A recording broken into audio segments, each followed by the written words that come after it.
അങ്ങനെ പവനായി ശവമായി. എന്തൊക്കെ ബഹളമായിരുന്നു.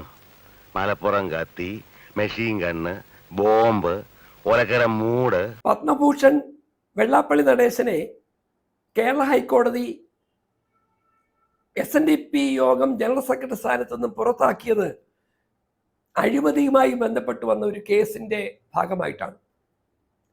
കേരളം വളരെയധികം ബഹുമാനിച്ചു വന്ന,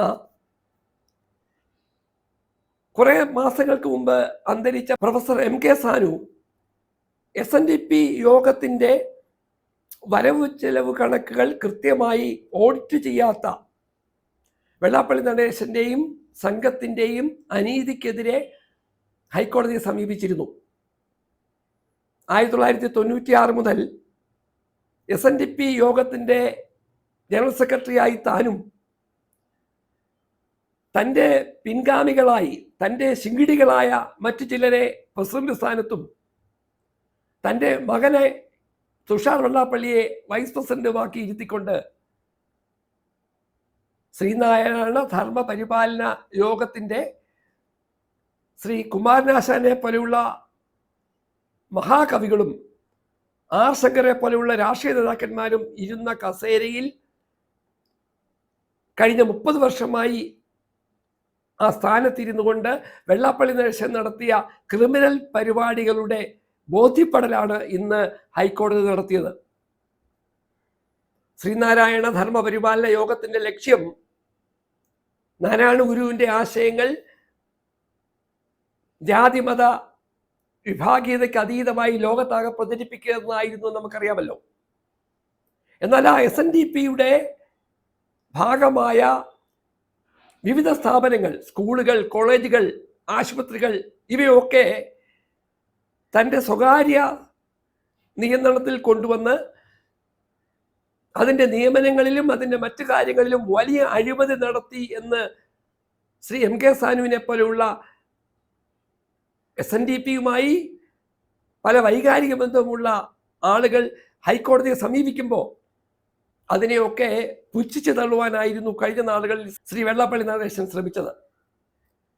കേരളത്തിലെ കമ്മ്യൂണിസ്റ്റ് നേതാക്കന്മാരായി ഇന്ന് ജനങ്ങളുടെ ഇടയിൽ പൊതുവേദികളിൽ വരുന്ന പല മന്ത്രിമാരും ഇതേ വെള്ളാപ്പള്ളി നടേശനെ ശ്ലാഘിച്ചുകൊണ്ട് അദ്ദേഹം SNDPയിൽ വലിയ വിപ്ലവം ഉണ്ടാക്കി എന്ന് കഴിഞ്ഞ നാളുകൾ പ്രസംഗിക്കുകയുണ്ടായി.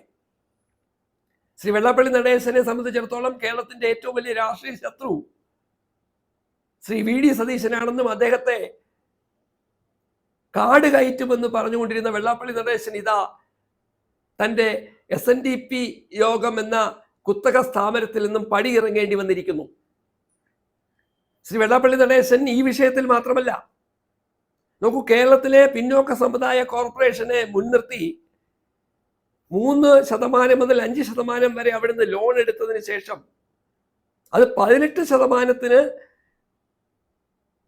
SNDPയുമായി ബന്ധമുള്ള സാധാരണ കുടുംബത്തിലെ ആളുകളുടെ ഇടയിൽ വിതരണം ചെയ്ത് വലിയ തരത്തിൽ കൊള്ള നടത്തിയതുമായി ബന്ധപ്പെട്ടുള്ള കേസുകൾ ഇപ്പൊ തുടർന്നുകൊണ്ടിരിക്കുകയാണ്.